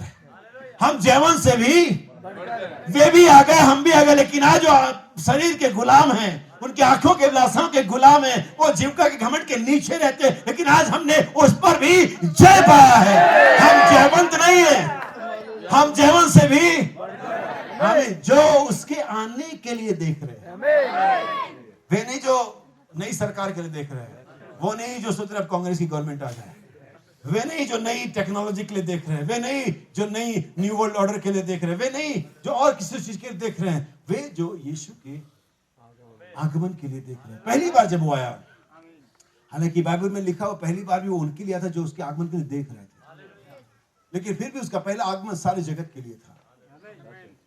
Bible कहती परमेश्वर ने जगत से ऐसा प्रेम किया कि अपना इकलौता पुत्र दे ताकि जो कोई विश्वास करे नाश न हो वरन अनंत जीवन पाए। पहला आगमन सभी के लिए था, हर जाति के लिए था, हर भाषा के लिए था, इजराइल के लिए भी था, जेंटाइल के लिए भी था। लेकिन दूसरा आगमन सबके लिए नहीं है। इससे सभी लाभान्वित तो नहीं होंगे, इससे सभी को फायदा नहीं होगा। ये सिर्फ उनके लिए है जो उसके आगमन के लिए देख रहे हैं। हमें अब ये देखना किसी चीज के लिए लगातार सतत परिश्रम करते रहना होता है, उसके बारे में लगातार सोचते रहना होता है, उसके बारे में लगातार जागरूक रहना होता है, उसके बारे में लगातार परिश्रम करते रहना होता है। ये होता है देखना। अगर एक व्यक्ति अपने जीवन में एक अच्छा खिलाड़ी होने के बारे में देख रहा है, फ्यूचर में देख रहा है एक अच्छा खिलाड़ी होने जा रहा है, तो कभी भी प्रैक्टिस ग्राउंड से अलग नहीं हो सकता। एक शायद माइकल फेलिप्स नाम का एक तैराक था, या दूसरा कोई तैराक था जिसने ओलंपिक में 8 गोल्ड मेडल जीते थे। हमें उससे इंटरव्यू लिया कि भाई अपने लोग पूरे जीवन में, पूरे लाइफ में 8 गोल्ड मेडल नहीं पाते, अलग अलग उसमें आपने एक ही ओलंपिक में 8 गोल्ड मेडल जीत लिया, इसका क्या कारण है? उसने कहा मैंने अपने जीवन में पिछले 4 सालों में 24 घंटों में 8 घंटे पानी में बिताए हैं। 8 घंटे, यूं ही 8 गोल्ड मेडल नहीं मिल गया उसको। जब सचिन तेंदुलकर डबल सेंचुरी मारता था फिर भी नेक्स्ट मॉर्निंग 6 बजे प्रैक्टिस ग्राउंड में होता था। हाँ, मैंने तो आज डबल सेंचुरी मारी, आज मुझे प्रैक्टिस करने की कोई जरूरत नहीं। तो फिर उसकी तरह खिलाड़ी अभी आए भी नहीं है। ऐसे आओ, 3 मीटिंग बहुत होगी, 2 संडे तक मैं चर्च नहीं जाऊंगा, तो तुम स्वर्ग भी नहीं जाओगे, क्योंकि तुमने फोकस हटा दिया। तो मैं आगे 6 मीटिंग, 5 मीटिंग, क्या मीटिंग अटेंड करके आऊंगा? 5 मीटिंग नहीं। अब मैं जाऊं अपने चर्च में, मैं इस संडे नहीं पढ़ा, मैंने 5 मीटिंग बहुत ले ली है। अरे नहीं, ये सब लगातार सतत परिश्रम करना, उसके बारे में लगातार प्रेशर मारते रहना, पुश करते रहना, धक्का मारते, तब आप इसे पाते हैं। आप तैयार हैं? सुनिए, ध्यान सुनिएगा। नबी कहता है ये देखना क्या है, यह सिर्फ एक दृश्य का मामला नहीं है, इसके पीछे आपकी इंटेंशन, आपका डेस्टिनेशन, आपका फ्यूचर है। हमें नबी कहता है अगर एक लड़का जाता है और एक शादी के लिए एक ऐसी लड़की को चुनता है, बस देखने में खूबसूरत है, तो बस तो एक अंधा लड़का है, वो एक मूर्ख लड़का है। वो भविष्य नहीं देख पा रहा, वही नहीं देख पा रहा है कि उसकी होने वाली पत्नी उसके बच्चों की कैसी परवरिश करेगी, क्योंकि वो फिर तो केवल उसके रूप को भी देख रहा है, उसके पास एक सही देखना नहीं है। नबी कहता है ये आपके इंटेंशन को, आपके अंदर में क्या किस प्रकार का ध्येय है, आपका अंतिम लक्ष्य क्या है, आप भविष्य में क्या होने जा रहे हैं, ये इस बात पर दिखाता है आप किसके लिए देख रहे हैं। हमें नबी कहता आगे, पुराने नियम में उन्हें चंगाई के लिए पीतल के सांप को देखना था। वे उस पीतल के सांप को बस ओवरलुक नहीं कर सकते थे, वे ऐसा नहीं कर सकते कि कोई सांप ने उनको काटा और मूसा से कहा ठीक है मूसा हम पर तू बस यही दुआ कर दे, मूसा हम बहुत ज्यादा अब चल नहीं पाएंगे, मूसा मुझसे आंखें नहीं उठाए। नहीं, उनको एक ही काम करना था कि बच सके, उन्हें देखना था। उस सांप को जो ऊंचे पर लटकाया गया था पीतल के उस खंबे पर, उन्हें उसे देखना ही था। एक ही तरीका था कि बच सकते कि वो सांप की ओर देखते। नबी कहता है एक ही तरीका क्या संसार बच सके कि यीशु की ओर देखे। अरे देखना कैसे होता? वास्तव में हमारी आंख हमें वो नहीं दिखाती जो हम देखते, हमारा मन हमें दिखाता कि हम क्या देखते। वो मन जो हमारा जो मन है वो शरीर का एक तरह से दिया है, कुछ इस तरह से इसका कमी नहीं। मैं चाहता हूं कि मेरे साथ एक आयत पढ़े, मैं आपको समझाना चाहता हूं। नीति वचन उसका 4 अध्याय उसका 23 वचन और 23 अध्याय का 8 वचन भी पढ़ेंगे। नीति वचन, यहां सुनिएगा, मैं आपके साथ ज्यादा समय नहीं लूंगा क्योंकि मेरे पास भी थोड़ा ही कमी समय है। नीति वचन 4 का 23, सबसे अधिक अपने मन की रक्षा कर। किसकी? सबसे अधिक अपने मन की रक्षा कर, क्योंकि जीवन का मूल स्रोत वही है। किसका मूल स्रोत है वो? जीवन का मूल स्रोत वही है। हाँ, टेढ़ी बात अपने मुंह से मत बोल। टेढ़ी, सबसे यहां पर लिखा सबसे अधिक किसकी रक्षा कर? अपने मन की रक्षा कर। और ये सबसे लोग कहते चंचल होता है, और ये वास्तव में होता है। ये घड़ी के उस पेंडुलम के समान होता है जो कभी इधर कभी इधर कभी इधर ऐसे ही डोलता रहता है। ये एक फोर्स है जो आपको खींचता है हमें, और ये इस बात पर निर्भर करता है कि आपके मन में क्या है। हमें जब वो धनवान शासक यीशु मसीह के पास आया और झुक करके दंडवत किया और बहुत रिस्पेक्टफुल उसे कहा, हे रब्बी, अनंत जीवन का अधिकार है, मैं क्या करूं, या मैं कौन सा काम करूं कि मुझे अनंत जीवन। याद रखिए, यीशु ने उससे प्रेम किया और उससे कहा जा आज्ञाओं को मान। उस व्यक्ति ने रिस्पॉन्स किया वापस कि प्रभु कौन सी आज्ञा है? उसने कहा, यीशु ने कहा वही, चोरी नहीं करना, हत्या नहीं करना, झूठी गवाही नहीं देना, माता पिता का आज्ञा, पूरे 10 आज्ञा है। उन्होंने कहा ओ प्रभु बहुत बढ़िया बात है, लेकिन ये सब तुम्हें बचपन से ही। नबी कहता है परमेश्वर ने, यीशु ने उसके प्राण के अंदर झांका, उसके मन में एक लालच की आत्मा थी। हमें इसका मतलब वो बाहरी आवरण में, अपने फिजिकल एक्ट में, रिचुअल में, धार्मिकता में बिल्कुल ठीक था, लेकिन प्रॉब्लम कहां थी? उसके मन में। हमें यही समस्या आज हमारे साथ, इसलिए मैं आपको संदेश देने जा रहा हूं। इसकी चिंता करनी है आपने। अरे मेरे मन में आया तो मैंने ये कर दिया। भाई मैं क्या कर रहा, मैं गुस्सा आया तो मैंने बोल दिया। कभी अपने बॉस के सामने गुस्सा है तो बोलते हो? तो वहां कैसे रोक लेते हो? ठीक, मन तो वही था ना तुम्हारा वाला ही, जो बीबी के सामने तेज नमक में एकदम खून खोल उठता है। बीबी ने अगर नमक तेज डाल दी तो एकदम कैसे क्रोध आ जाता है। लेकिन जब बॉस डांटे, आपकी गलती नहीं है फिर भी डांटे, फिर भी कैसे, जी सर अगली बार नहीं होगा सर। अब इस बार क्या हुआ था? इस बार में तो कुछ नहीं हुआ था। तो ये कोई सुसु पोटी थोड़ी कि आया कर दिया, गुस्सा आया बोल दिया। इसे हम रोकना जानते हैं, कहां रोकना हम जानते हैं। इसका मतलब जहां हम नहीं रोकते हम जानते हैं नहीं रोकना है, क्योंकि हमें रोकना आता है तो हम हर जगह रोक सकते हैं। हालेलुया। बॉस के सामने रोकते हैं, किसी से पैसा लेना हो और वो बार बार वो कर रहा, फिर भी अपने खिसियाट नहीं, अगर थोड़ा भी मैंने गड़बड़ कर दी तो अभी बहाना बनाता है कि देगा नहीं। फिर बड़े नम्रता की कैसे न कैसे पैसा निकाल लें हमें, यानी हमें ये कला आती है, लेकिन हम इस कला को हर जगह इस्तेमाल नहीं करते। लेकिन मैं चाहता हूं कि आप इस कला को हटा करके पवित्र आत्मा को देखो। मैं आपके लिए एक वचन पढ़ता हूं, उत्पत्ति की 6वां अध्याय। क्योंकि आप किसके लिए देख रहे हैं, ये बहुत इस बात पर निर्भर करता है कि आपके मन में क्या है। हमें और इसके 6वें अध्याय के हम पढ़ेंगे 6 से आप पढ़ सकते हैं। ध्यान से सुनिए, उत्पत्ति 6वां अध्याय 6 वचन से। और यहोवा पृथ्वी पर मनुष्य को बनाने से पछताया और वह मन में अति खेदित हुआ। कौन? यहाँ पर एक और मन है जो परमेश्वर का है। यहाँ पर दो मन है, एक परमेश्वर का, एक मनुष्य का। और अपने मन में अति खेदित हुआ। हाँ, तब यहोवा ने कहा, मैं मनुष्य को जिसकी मैंने सृष्टि की है, मैं मनुष्य को जिसकी मैंने सृष्टि की है पृथ्वी के ऊपर से मिटा दूंगा। पृथ्वी के ऊपर से क्या करूंगा? मिटा दूंगा। क्या मनुष्य, क्या पशु, क्या रेंगने वाले जंतु, क्या आकाश के पक्षी, सबको मिटा दूंगा, क्योंकि मैं उनके बनाने से पछताता हूँ। क्योंकि मैं उनके बनाने से पछताता हूँ। और आगे, परंतु यहोवा के अनुग्रह की दृष्टि नूह पर बनी रही। परंतु यहोवा के अनुग्रह की दृष्टि नूह पर। आगे पढ़िए। ठीक, एक मिनट। ठीक है, मैं सोचता 5वीं आयत मुझे पढ़नी चाहिए थी। यहोवा ने देखा कि मनुष्यों की बुराई पृथ्वी पर बढ़ गई है। किसकी बुराई बढ़ गई है? मनुष्यों की बुराई पृथ्वी पर बढ़ गई है। और उनके मन के विचार में, अब उनके मन के विचार की बात कर रहा है वो।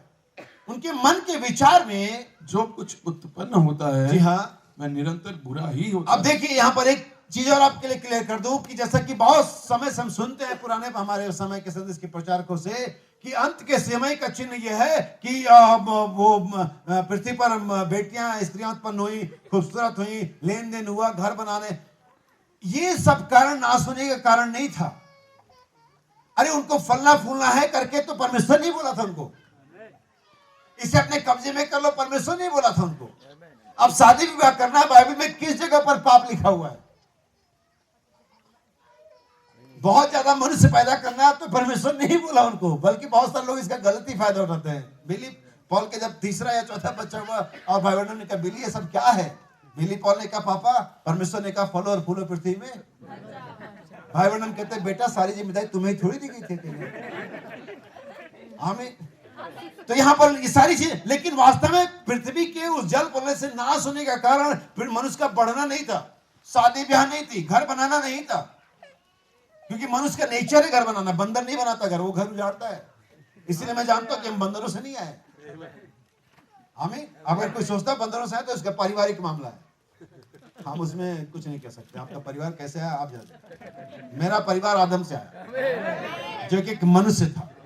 हमें हालेलुया। तो ध्यान देना, बाइबल ये नहीं कहती कि सारी कारण क्या था उस जल प्रलय का? मन की बुराई, मन में निरंतर उत्पन्न होने वाले कुविचार, मन में निरंतर उत्पन्न होने वाले वही गंदगी जो मनुष्य के अंदर में और जो मन में आता था वही बाहर एक्ट में आता है। मैं आपके लिए एक वचन पढ़ता हूं, नीति वचन 23 अध्याय और उसका ये 7वां वचन है। क्योंकि जैसा वो अपने मन में विचार करता है वैसा वह आप है। जैसा मनुष्य अपने मन में विचार करता है वैसा ही वो है। अगर आप अपने मन में, जैसे हम बहुत बार डबल लाइफ जीते हैं, डबल दोहरी जिंदगी जीते ना। मन में तो हम ऐसे हैं, लेकिन हम जैसे हम शादी में मुझे नहीं मालूम कि किसी के साथ ऐसा हुआ, लेकिन मेरे साथ ऐसा बहुत हुआ है। हमारा कोई भाई मिल गया जिससे हमारी बातचीत नहीं है, हमने सालों सालों से बातचीत नहीं करी है, और हमें मालूम है वो भी शादी में आया हुआ है, हमें उससे मालूम मैं भी आया हूं, हमने कहीं दूर से उसको देख भी लिया है, और अचानक किसी खाने की टेबल पर और किसी जगह वो भी निकालने आ गए चावल और हम भी निकालने पहुंच गए, और आंखें मिल गई, अरे भाई आप भी आए हुए, 15 मिनट पहले देखा था आया हुआ है। नहीं, ये होती दोहरी जिंदगी। मन में तो नफरत था, लेकिन मिला कैसे, और भाई कैसे हैं, ठीक है सब, बच्चे ठीक है सब, नौटंकी। ये दोहरी जिंदगी यही है, जैसा उसको वैसा ही होना जैसा मन में है, तब वो ज्यादा बेहतर होता। लेकिन आप डबल गेम खेलते हैं तो परमेश्वर से पसंद नहीं करता। परमेश्वर से जैसा हम अंदर है वैसे ही हम बाहर हो। सो मन की बुराई क्या थी, उनके नाश होने की कारण था। पहला जल प्रलय, पहला मनुष्य के युग का समाप्त होना यही कारण था कि उनके मन में निरंतर, एक दो दिन नहीं, जैसे बहुत से लोग कहते हैं आज संडे, आज झूठ नहीं बोलना, मंडे तो इसका मतलब बोलेगा ही तू। बहुत से लोग कहते हैं मैं कांटे पर बैठा हूं, तराजू बैठा हूं, झूठ नहीं बोलूंगा, उसके नीचे बोलेगा तू। बहुत से लोग कहते शाम हो रही, झूठ नहीं बोलूंगा, तो फिर दोपहरी में बोलेगा तू। आमीन, यही तो कर रहे हो आप, यही तो लोग सोचते हैं आज मैं उपवास में हूं। अच्छा, सबसे बड़ा, अगर मैं मसीही नहीं होता तो मैं तुझे बताता कि मैं क्या कर सकता था। तुम अभी भी मसीही नहीं हो, क्योंकि तुम मसीही बन रहे हो, तुम हो नहीं। मरे व्यक्ति को 2 लात मारो और उठ के कहता अगर मैं मरा हुआ नहीं होता तो मैं तुझे बताता। यही तो हम कर रहे हैं, और यही परमेश्वर को पसंद नहीं है, और यही आपको मसीही लाइन से, मसीही जीवन से बाहर कर देगा। आप ऐसा ना करें। पढ़ूंगा रोमियो की पत्री। क्या आपको बातें समझ में आ रही हैं? क्या आपको ये लग रहा कि कुछ फायदा हो सकता है इससे? हालेलुया। और इसके हम पढ़ेंगे 21 वचन से। याद रखिए, जो चीजें मैं आज आपको बता रहा हूं ये बहुत गहरी बातें नहीं है, रेवलेशन नहीं है हमें, लेकिन ये बातें आपके जीवन को मसीह में स्थिर करेंगी। आप हिलकोरे खाना बंद कर देंगे। हमें नबी सबसे अंदर वाला पर्दा मैसेज में कहते हैं लोग हिलोरे क्यों खाते हैं, क्योंकि अंदरूनी पर्दे में कभी गए नहीं, इसलिए लोग हिलोरे खाते हैं। हम कभी हिलोरे नहीं खाते। कोई भी दुनिया में किसी भी व्यक्ति के अंदर में इतनी ताकत और हिम्मत नहीं है कि उसके किसी भी कर्तव्य से, किसी भी काम से मुझे ठोकर लगे, क्योंकि मैं उस याले में चलता हूँ। आमीन। लोग कहते हैं ठोकर लगी, मैं कहता टॉर्च साथ रखो। जैसे भाई मिलचू से लग रखा, क्या शानदार टॉर्च है, तो ठोकर कैसे लगेगी? ठोकर उन्हीं को लगती है जो अंधियारे में चलते हैं, जिनको वचन नहीं माने में अरे ठोकर लगी। कोई प्रेमी नहीं है, कोई सच्चा नहीं है। तुझे कैसे, तू मिला सबसे? एक बाबा मिल गए, साधु बाबा ट्रेन में, परमेश्वर, किसी ने परमेश्वर को नहीं देखा। मैंने कहा बाबा जी आज तक आपकी मुलाकात व्यक्तिगत रूप से कितने लोगों से हुई है? चलो हमारे 10,000 लोगों से आप व्यक्तिगत मिले होंगे। दुनिया में 7 अरब लोग हैं, और आप 7 अरब लोगों की ओर से स्टेटमेंट दे रहे हो, किसी ने देखा? आप ये बोलो मैंने नहीं देखा। आप 7 अरब लोगों का ठेका ले, किसी ने नहीं देखा। कोई सच्चा नहीं है। तुमसे जो मिले वो नहीं होंगे, जिसे तुम मिले वे नहीं होंगे। तुम हमारा कैसे नाम ले रहे हो उसमें? हमसे मिले तुम, हमारी बात हुई तुम्हारे साथ, हमको तुमने जांचा। सबकी ओर से स्टेटमेंट देते रहे, मेरी ओर से मत देना कभी। सुनिए क्या लिखा हुआ है, 1 चैप्टर 1 पहले ही अध्याय है 21 आयत। और इस जो उत्पत्ति मैंने पढ़ा उसी का हवाला दिया है यहाँ पर पौलुस ने। इस कारण कि परमेश्वर को जानने पर भी उन्होंने परमेश्वर के योग्य बड़ाई और धन्यवाद। देखिए, पहला कारण यह था उनके मन में जो हो रहा था निरंतर बुरा हो रहा था। ध्यान सुना सभी लोग। कितने लोग मसीही यहाँ पर, जरा हाथ उठाइए। कितने लोग, थोड़ा एक बार नीचे करिए, मैं दोबारा एक सवाल और पूछूंगा। कितने लोग एंड टाइम मैसेज किया है? ओके, बहुत कम लोग हैं, और कुछ लोगों को समझ नहीं है कि मैं क्या पूछ रहा हूँ। ठीक है, कोई बात नहीं। अगर आप मसीही हैं, बाइबल पढ़ते हैं, सुना है, तो आपको समझ में आ जाए। पहला कारण था उनके मन में निरंतर होने वाली बुराई। दूसरा कारण क्या था? यह सबसे महत्वपूर्ण था। परमेश्वर इस बात को कभी भी बर्दाश्त नहीं करता। परमेश्वर को जानने पर भी, और हमने अभी पढ़ा परमेश्वर को जानना जीवन है, और हम सभी दावा करते हैं हम परमेश्वर को जानते हैं। बी केयरफुल, सावधान रहना। अगर आप परमेश्वर को जानते हो, बड़ी मुश्किल से पढ़ने वाले हो, भला होता कि ना जानते।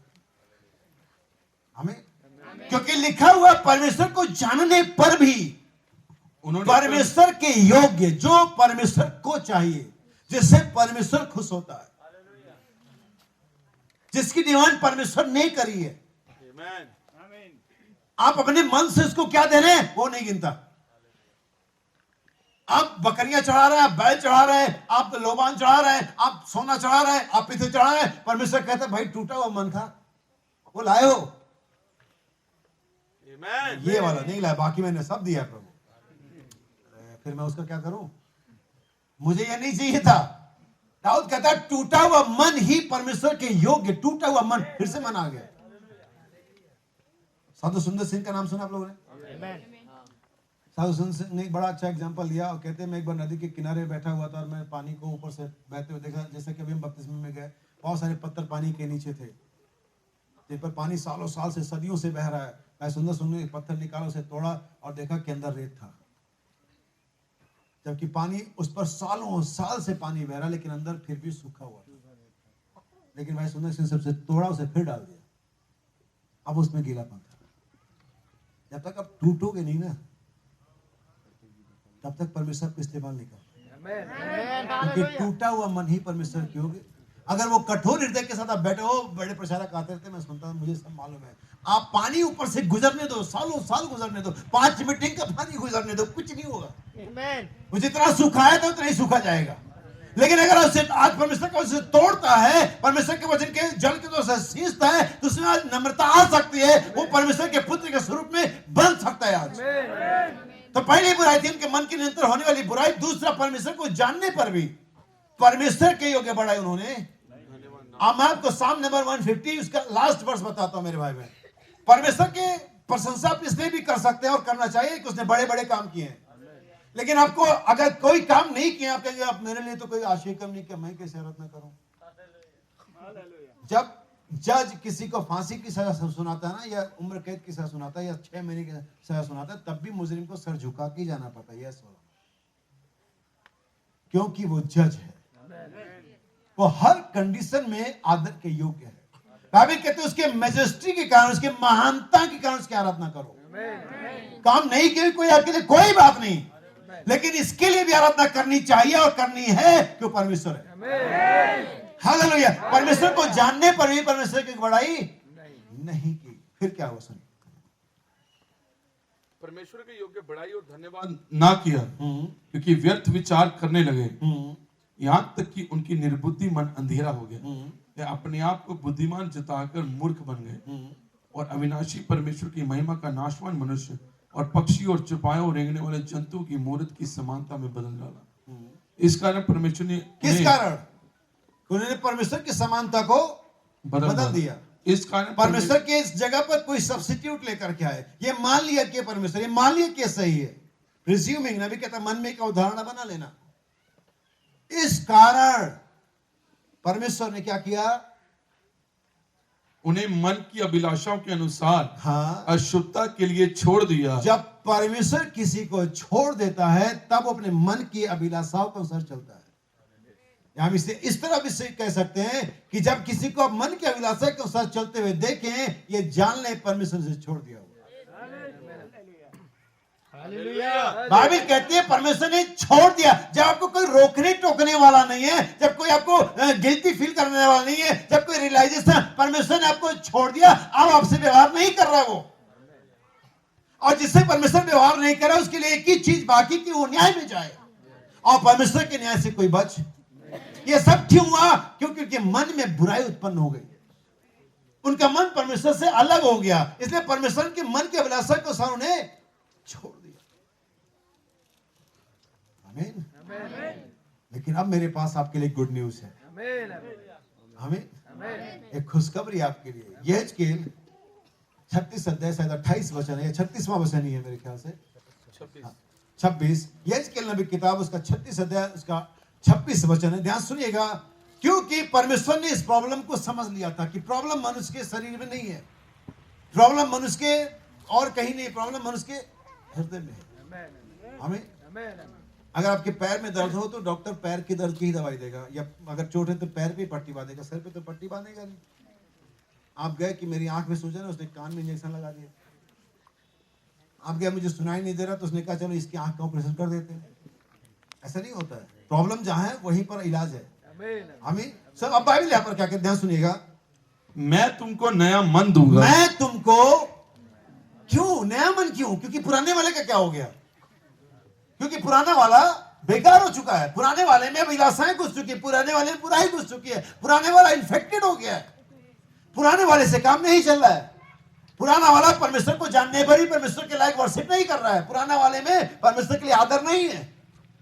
पुराना वाला कार्नल है। हमें इसलिए परमेश्वर समझ गया समस्या को। परमेश्वर कहता है मैं एक हृदय सर्जरी या वो क्या कहते हैं ऑपरेशन करूंगा, हार्ट ट्रांसप्लांट, हार्ट ट्रांसप्लांट करूंगा। तुम्हारे हृदय को क्या करूंगा मैं? नया बनाऊंगा, बदल दूंगा। अगर आप थोड़ा यहां पर रुकते हैं, रोमियो की पत्री 12 अध्याय में क्या लिखा हुआ आप क्या जानते हैं? तुम्हारे मन के नए हो जाने से, अब मैं आपको एक चीज सिखाता हूं यहां पर। जब आप कन्वर्ट होते हैं, जब मसीह में आए, जब आपने बपतिस्मा लिया, तो सबसे पहले आपका मन बदलना चाहिए था। मैं चाहता हूं कि आप इसे पढ़े, तब कभी समझ में आएगा। अब यहाँ पर हमारी बहनें बैठी हुई हैं, माताएं बैठी हुई हैं। जब भी कोई स्वाभाविक जन्म होता है तो पैर नहीं बाहर आते, पहले सर बाहर आता है। जन्म में सबसे पहले चीज जो दिखाई देती है वो होता है सर। आमीन। क्या मैं सही कह रहा हूं? परमेश्वर का वचन इसी प्रकार से जन्म देता है। पहला तुम्हारा क्या बनाना चाहिए? मन। कई बार जब हम कहते हैं यहाँ मन, तो लोग कहते हैं मन तो यहाँ होता है। यही तो साइंस आज तक समझ नहीं पाया, मन होता कहाँ है। आमीन। और आप हृदय का तो बदल सकते हैं, लेकिन मन की बात आप कुछ नहीं कर सकते। वो तो मन की बात है। जिसको पत्नी नहीं मिलती वो रेडियो पर करता है।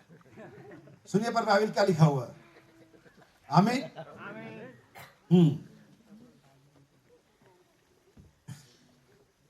इस संसार के सदृश ना बनो। इस संसार के सदृश बाइबल इब्रानी यिर्मयाह की किताब में कहती है अन्य जातियों की जो रीति उस पर प्रैक्टिस मत करना, जैसा कि ठीक 25 तारीख को लोगों ने किया होगा। लेकिन बाइबल कहती है संसार के सदृश ना बनो, क्योंकि संसार के सदृश आप बनेंगे तो वैसा ही आपके साथ होगा जैसा पहले संसार के साथ हुआ। आमीन। बस फर्क इतना होगा कि पहला संसार जल में डूब के मारा गया था और दूसरा संसार आग में भून के मारा जाएगा। जल वाले मृत्यु तो फिर भी ठंडी ठंडी ठीक थी, लेकिन यहाँ पे तो कबाब सीख जाएंगे अलग पलट के। कल्पना भी मत कर लेना इसकी। परमेश्वर के हाथ में पड़ना भयानक बात है। आमीन। सिर्फ दाऊद था जिसको ऑप्शन दिया गया था, दुश्मन के हाथ में पड़ेगा, परमेश्वर के हाथ में। आपके पास भी है दाऊद की तरह समझदारी दिखाना कि दुश्मन के हाथ में पड़ने से अच्छा परमेश्वर के हाथ में पड़ना। हमें समझ में आ रही बात? स्वाभाविक कहते हैं इस संसार के सदृश ना बनो, परंतु तुम्हारे मन के नए किसके नए हो जाने से सबसे पहली चीज जन्म में क्या बाहर आती है? मन आता बाहर, सर आता बाहर। और यही जो परमेश्वर सबसे पहले हमारा बदलना चाहता है। अब आप बहुत सारे लोग आश्चर्य करते हैं हमारी चाल चलन, हमारी पत्नी की चाल चलन, हमारे पति का चाल चलन, हमारे बच्चों का चाल चलन बदल क्यों नहीं रहा? क्योंकि उनका मन ही परिवर्तित नहीं हुआ है। नबी कहता है हमारे पास सहमत लोगों का, कन्विंस लोगों का बहुत बड़ा झुंड है। यहां पर जितने लोग हैं इस वचन पर, इस संदेश पर कन्विंस हैं, सहमत हैं, लेकिन यहां पर बहुत कम है जो इस संदेश के द्वारा कन्वर्ट हैं। हमें कन्विंस लोग नहीं चाहिए, कन्वर्ट लोग चाहिए। पत्र जब तू फिरे जबकि ऑलरेडी कन्विंस था, यीशु के साथ कन्विंस था, आप तो ये छोड़ करके कहां जाए? इसके बावजूद पतरस कन्वर्ट नहीं था। आप कितने साल तक कन्विंस रहे हैं, रहेंगे मुझे नहीं मालूम, परवाह भी नहीं, लेकिन एक दिन जब कन्वर्ट हो जाते हैं वही दिन परमेश्वर एक और पुत्र को प्राप्त कर ले। वही दिन परमेश्वर के पास एक और पुत्र था। इसके लिए कहता है क्या तुम मेरे दास अय्यूब को देखा है? स्वाभाविक यदि संसार के सदृश से ना बनो, पर तुम्हारे मन के नए हो जाने से तुम्हारा चाल चलन भी बदल अगर जाए। मन नहीं बदलेगा तो चाल चलन बिल्कुल नहीं बदल सकता। इसीलिए लोगों गंदी चाल चलन में, बुराइयों में चलते देखते वे अभी भी कन्वर्ट नहीं हुए, वे बस कन्विंस है वचन पर सही है। कन्विंस करने वाले तो नेताओं का वोट देने के लिए कन्विंस कर लेते हैं। वो अलकायदा वाले, मुजाहिदीन वाले कन्विंस कर लेते हैं जवान के लड़के आ जा, हम अल्लाह के नाम पर मरेंगे, वो बम बांधता कूद जाता, कन्विंस है वो कन्विंस लोग हैं। लेकिन वे कन्वर्ट नहीं है। हम कन्विंस हो सकते हैं, लेकिन पवित्र आत्मा में कन्वर्ट करता है। मैं और आप, ये भाई बहन, हम और आप, कोई भी आपको बस कन्विंस कर सकते हैं। भाई बहन कहते हैं बस आप उसका मत बदल देंगे, वो पहले मेथोडिस्ट में था, अब आपके साथ आ जाएगा, लेकिन वो उतना ही पापी था जितना कि तब और अब। लेकिन आप कन्वर्ट होते, कौन कन्वर्ट करता है? पवित्र। और वो किसे कर रहा है? जो उसके आने के लिए देख रहे हैं। वो हमारी दीनी देहों को बदल करके अपनी महिमा के देह के अनुकूल बना देगा। अगर वो हमें लेने की जा रहा है, वो करेगा। स्वाभाविक कहते तुम्हारे मन के बदल तुम्हारा चाल चलन भी बदलता, जिससे तुम परमेश्वर की भली किससे? पहले मन के बदलने से और फिर चाल चलन बदला नहीं, परमेश्वर की मर्जी मालूम करने आ गए। तभी तो तुमको परमेश्वर की मर्जी नहीं मालूम होती, क्योंकि चाल चलन नहीं बदला। और बाइबल कहती है परमेश्वर की मर्जी नहीं मालूम मूर्ख है। आमीन। बाइबल कहती निर्बुद्धि मत बनो, वरन ज्ञात करो कि परमेश्वर की मर्जी क्या है। यानी इस जगत में जो भी व्यक्ति president, engineer, scientist, dean, principal, politicians, prime minister, परमेश्वर की जो मर्जी नहीं जानता वो मूर्ख है। मुझे कहने के लिए हिम्मत है, क्योंकि मेरी बाइबल ऐसा कह रही है। जो परमेश्वर की मर्जी नहीं जानता, पादरी है मूर्ख है, प्रचारक है मूर्ख है, डीकन है मूर्ख है, पोप है परमेश्वर की मर्जी नहीं, मूर्ख है। आमीन। लेकिन जो परमेश्वर की मर्जी जानता वही तो समझदार है, वही तो वाइज है। आमीन। वही तो वह है जिसके लिए परमेश्वर आ रहा है। तो अपने मन के नए हो जाने से परमेश्वर अब तुम्हारा चाल चलन भी बदलता है। इसे तुम परमेश्वर की भली और सिद्ध और भावती इच्छा अनुभव से, ना कि बाइबल पढ़ने से, मालूम करते जाओ। आसान करूंगा, इस सारा का सारा मामला आपके मन में जो होता है उसी के लिए आप देख रहे होते हैं। आमीन। एक स्टोरी मैंने कही सुनी थी, और ये रियल स्टोरी थी, पढ़ी थी शायद कहने मैंने। एक व्यक्ति था जिसका हृदय, जिसका हार्ट था, बहुत प्रॉब्लम हो गया था, बहुत बीमार, काम करना खत्म कर गया था। एक ही तरीका था उसका हृदय का, वो ऑपरेशन किया जाए और उसकी जगह कोई दूसरा हृदय, कोई दूसरा हार्ट लगाया जाए। अगर आपने कोविड के टाइम में देखा होगा, एक बच्चे का हार्ट को लेकर के एम्बुलेंस कितने घंटे का रास्ता उसने तय किया, क्योंकि इतने समय के बाद वो शायद खराब हो जाता है। तो ये होता है, ये पिछले समय में हुआ। तो उस व्यक्ति का हार्ट क्या किया गया? ट्रांसप्लांट करने का प्लान बना लिया गया। और वो व्यक्ति जिसका ऑपरेशन होना था, जिसका हृदय की बीमारी थी, और नबी कहता है हृदय की बीमारी दुनिया में सबसे ज्यादा प्राणघातक बीमारी है। हो सकता है आपके हृदय की बीमारी में आज दुनिया भी तो इन्फेक्शन ना हो, लेकिन पाप का इन्फेक्शन हो सकता है, और ये प्राणघातक बीमारी है, ये जान ले सकती है। हमें सुन पा रहे हैं मुझे? और उसके बाद उसको ऑपरेशन चेयर पर लिटा दिया गया, और उसका हार्ट का क्या किया गया? ऑपरेशन किया गया। उसका वो गंदा और इन्फेक्टेड हार्ट निकाल करके एक दूसरा हृदय लगाया गया। और जो व्यक्ति इसका ऑपरेशन हुआ था वो शाकाहारी था, वो मीट नहीं खाता था, मांस नहीं खाता था वो। लेकिन अब उसका जो हृदय लगाया गया है, वो व्यक्ति जो मरने को था और मर ही जाता, जो बच नहीं सकता था, तो उसने अपना हृदय दान कर दिया गया। लेकिन वो व्यक्ति इसका लगाया गया, वो तो मीट खाने वाला था। अब ठीक है, ये प्रोसेस चला, कुछ महीने तक सब सामान होने में समय थोड़ा लगता है, और ये व्यक्ति अपने जीवन के अंदर वापस लौट आया, जैसा सामान्य जीवन होता है। ये घर से निकला अपने काम की तरफ और आना जाना शुरू हो गया। लेकिन इसने एक बात को नोटिस किया, जब भी किसी दुकान से जो नॉनवेज की गुजरता था, तो इसकी आंखें अचानक उस बिरयानी के प्लेट पर, जिस पर लेग पीस रखा था, तो चली जाती थी। वो KFC के बड़े बड़े बाल्टी से दिखाई देते थे। तो ये मामला क्या है? मैं तो नॉनवेज नहीं खाता, लेकिन मेरी आंखें, मेरा मन उधर को क्यों भटक रहा है? अब चूंकि जब ऑपरेशन हो तो उसको कुछ नहीं मालूम कि कौन आ रहा है, किसका हृदय लग रहा है वगैरह वगैरह, लेकिन फैमिली को सब पता था, सारी डिटेल, किसने डोनेट किया, कौन डॉक्टर, क्या क्या वगैरह। वो कहता है देखो यार, मेरे साथ अजीब समस्या हो रही कुछ दिनों से। अब तुम सब जानते हो कि मुझे नॉनवेज पसंद नहीं, मैं नहीं खाता, लेकिन जब भी मैं किसी रेस्टोरेंट से गुजरता हूँ, जब भी कोई खुशबू आती है, जब भी कोई फोटो देखता हूँ, तो मेरा हृदय धड़कने लगता है, अंदर से पुकार होती है कि मुझे खाना चाहिए, लेकिन मैं तो खाता नहीं हूँ। तब उसके फैमिली ने बताया कि भाई ऐसा है, जब आपका ऑपरेशन हो रहा था, तो जो व्यक्ति ने आपको अपना हार्ट डोनेट किया या जिसका निकाला गया, वो नॉन वेजिटेरियन था, वो मांसाहारी था। उसने कहा ये बात है, उसके सामने काश आपके आ जाए। आमीन। तो कहता मैं तुम्हें नया मन दूंगा। अब जब ये वाला हृदय परमेश्वर निकालेगा, क्योंकि सबसे महान सर्जन वही है, उसका पहला काम सर्जन का था जब उसने आदम को बनाया। उसके बाद जब हवा को बनाया, उसने पहली सर्जरी करी, अब दोबारा करने के लिए तैयार है। आमीन। लेकिन वो एक ऐसे लोगों को चाह रहा है जो बिना एनेस्थीसिया लिए सामने आएंगे, बिना बेहोशी का इंजेक्शन लिए सामने आएंगे। प्रभु ये रहा, मैं चाहता हूं कि मेरा आप ये गंदा वाला हृदय निकाल करके, पापी हृदय निकाल करके एक शुद्ध मन प्रदान करे। आमीन। क्या समझ रहे मुझे? तो कहता मैं तुम्हें नया मन दूंगा। नया क्यों? पुराना वाला खराब है। आमीन। इसलिए परमेश्वर चाहता है कि आपके अंदर में वो नया जन्म को लेकर के आए, जो नई आत्मा, नई देह, नया स्वभाव, नया मन लेकर के आता है। और ये किसको मिलने जा रहा है? जो यीशु के आने के लिए देख रहे हैं, जो अपने आप को उसके आगमन के लिए तैयार कर रहे हैं, जिनके मन में एक वास्तविकता में एक भविष्य है, एक डेस्टिनेशन है कि मैं यीशु के साथ स्वर्ग में जाऊंगा। मुझे इस पृथ्वी पर अधिक मन नहीं लगाना है, क्योंकि पृथ्वी पर, शरीर पर मन लगाना तो मृत्यु है। अब बाइबल में यीशु ने कहा जहां तुम्हारा धन है वहां तुम्हारा मन भी।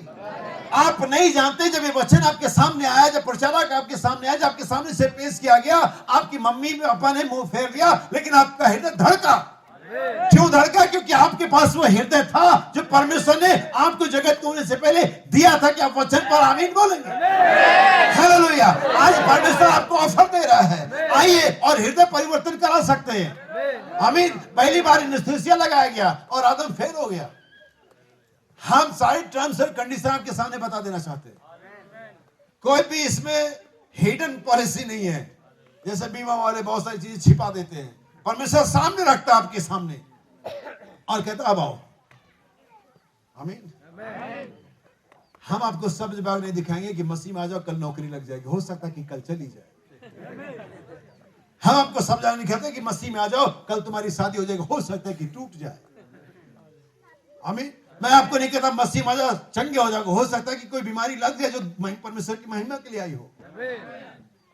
लेकिन एक चीज की गारंटी है, अगर आप इसमें सक्सेस हो गए, अगर आपने दौड़ को पूरा कर लिया, तो अंत में जीवन का मुकुट आपके लिए इंतजार कर रहा है। अंत में परमेश्वर के दूतों की सलामी की मंडली आपका इंतजार कर रही है। परमेश्वर स्वयं अगुवानी के लिए खड़ा है। लेकिन इससे पहले कि हो, परमेश्वर चाहता है आप उसके ऑफर को ले लें।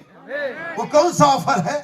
मैं तुम्हें नया मन दूंगा, मैं मांस वो पत्थर वाला निकालूंगा और मांस का। जब उनके पास वो पत्थर वाला हृदय था तो उनके पास पत्थर वाली आज्ञाएं थी। उनकी आज्ञाएं पत्थर पर थी, उनका हृदय भी पत्थर का था। लेकिन परमेश्वर ने दोनों को चेंज कर दिया। बोला पत्थर वाला हृदय निकालूंगा और वो आज्ञाएं जो पत्थर पर लिखी हैं, जो स्याही से लिखी हैं, लेकिन अब तुम्हारे मांस पर लहू से लिखूंगा और तब तुम मेरी विधियों पर चलोगे। वे पत्थर वाले मन से पत्थर वाली आज्ञाओं पर चल नहीं सके, लेकिन यहाँ पर मांस वाला हृदय है और परमेश्वर के जीवित वचन की आज्ञाएं हैं। आज परमेश्वर आपको ऑफर दे रहा है, उस दुकानदार की तरह जो कहता है पुराना कुकर ले आओ, नया कुकर ले जाओ। चलते हुए आओ, चलाते हुए जाओ। कहता पुरानी गाड़ी, पुरानी बाइक ले आओ और नई बाइक। यही तो कर रहे हैं वो लोग। परमेश्वर भी कहता पुराना मन ले आओ, इस वेदी पर घुटने पर उसे अर्पित करो परमेश्वर। पुराना मन ले आओ, नया मन ले जाओ। पुराना देह ले आओ, नई देह ले जाओ। पुरानी आत्मा ले आओ, नई आत्मा लेकर के जाओ। पुराना नेचर ले आओ, पुराना स्वभाव ले आओ, नया दिव्य स्वभाव लेकर के जाओ। वो जो पुराना है उसे ले आओ। देखो मैं तुम्हारी सब बातें नई कर देता हूँ। सब पुराना आज परमेश्वर की वेदी पर अर्पित कर दो मेरे भाई बहन। पुराना जीवन, पुराना चाल, पुराने विचार, पुरानी अभिलाषाएं, पुराना सोच विचार, पुरानी आदतें अर्पित करो। परमेश्वर सब कुछ नया देने के लिए तैयार है। किधर लेना चाहते हैं? अपने सर को हम झुकाएंगे। सर्वशक्तिमान परमेश्वर पिता, मैं इस सब आपको आपके हाथों में देता हूं खुदावन। प्रभु मैं जानता हूं खुदावन कि ये वह नहीं है पिता जो मनुष्य सोचता है पिता, या मनुष्य देखता है खुदावन। प्रभु ये वो बात नहीं खुदावन जी आज ही पूरी हो जाएगी पिता, लेकिन बीज बोया गया खुदावन और समय की चक्र में आगे बढ़ेगा पिता। पवित्र आत्मा इस पर बारिश लेकर के आएगा पिता, और हम जानते जब मौसम आएगा खुदावन, वो बीज जो आज यहाँ पर पिछले 5 मीटिंगों में बोया गया पिता, वो अपने फल के साथ वापस आएगा पिता। हम जानते खुदावन दिखने में भी कुछ भी दिख नहीं रहा पिता, सारा खेत सपाट है प्रभु, लेकिन जब सीजन आएगा, जब मौसम आएगा, अभी कहते अपने मौसम में फलेगा जो आज बोया गया पिता। होने में पवित्र आत्मा उस बीज की रखवाली करे पिता। मेरे प्रत्येक भाई और बहन के हृदय में बोया गया वचन बीज वहां पर जन्मटाइज हो सके पिता, और फलों को लेकर के आ सके, ताकि इनके पास शैतान के लिए जवाब हो सके पिता। मैं सभाओं के लिए धन्यवाद देता हूं पिता, और सारे भाइयों के लिए पिता जिन्होंने इसे ऑर्गेनाइज किया पिता, और मैं चाहता हूं उनके परिवारों, उनकी सेवकाइयों को ब्लेस करें पिता, हमारे मार्ग में हमारी साथ और मदद करें प्रभु। सब कुछ आपके हाथों में देते हुए प्रार्थना प्रभु यीशु मसीह के नाम में मांगते हैं, आमीन। प्रभु आप सभी को आशीष दे।